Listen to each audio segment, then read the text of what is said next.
देखबै जेना जे हुए घड़ी दू घड़ी जे बिता गेल हमरा, घड़ी दू घड़ी जे बिता गेल हमरा, बहुत बात हमरा सिखा गेल हमरा, बहुत बात हमरा सिखा गेल भंवरा, घड़ी दू घड़ी जे बिता गेल भंवरा, घड़ी दू घड़ी जे बिता गेल भंवरा।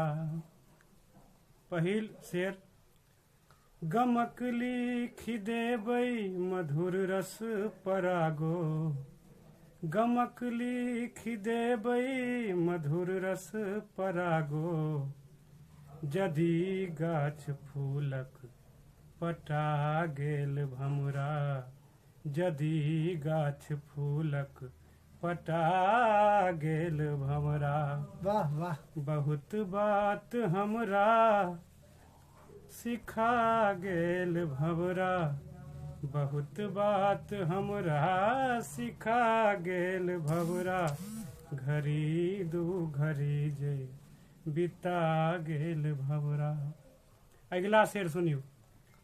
निमाहब कठिन छै हलाहल समाने, निमाहब कठिन छै हलाहल समाने, अपन आन खातिर बिका गेल भंवरा, अपन आन खातिर बिका गेल भंवरा, बहुत बात हमरा सिखा गेल भंवरा, घड़ी दू घड़ी जे बिता गेल भंवरा। हमर टीस लेलक अपन टीस देलक, हमर टीस लेलक अपन टीस देलक, तकर बाद किम्हर नुका गेल भंवरा, तकर बाद किम्हर नुका गेल भंवरा, तकर बाद किम्हर नुका गेल भंवरा, बहुत बात हमरा सिखा गेल भंवरा। अंतिम शेर कनी सुनबै ध्यान सँ। रहै दाग पुरना मुदा दर्द नब के, जय हो।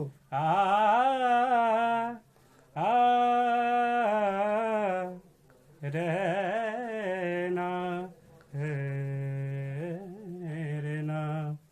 रहै दाग पुरना मुदा दर्द नब के, मुदा दर्द नब के, मुदा दर्द नब के। क्या बात। रहै दाग पुरना मुदा दर्द नब के, हवन कुंड लग सक पका गेल भंवरा, रहै दाग पुरना,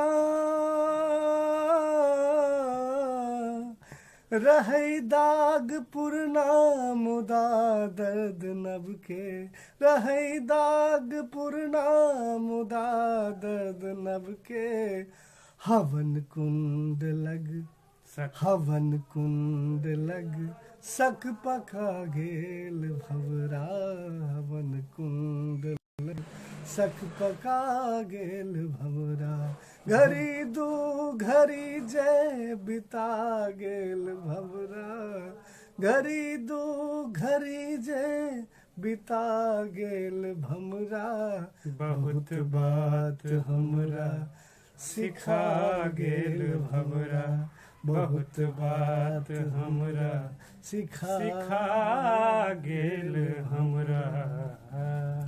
ई आशीष जी के गजल छलनि हैं, हुनके समर्पित के लिए हुनकर जन्म दिवस पर।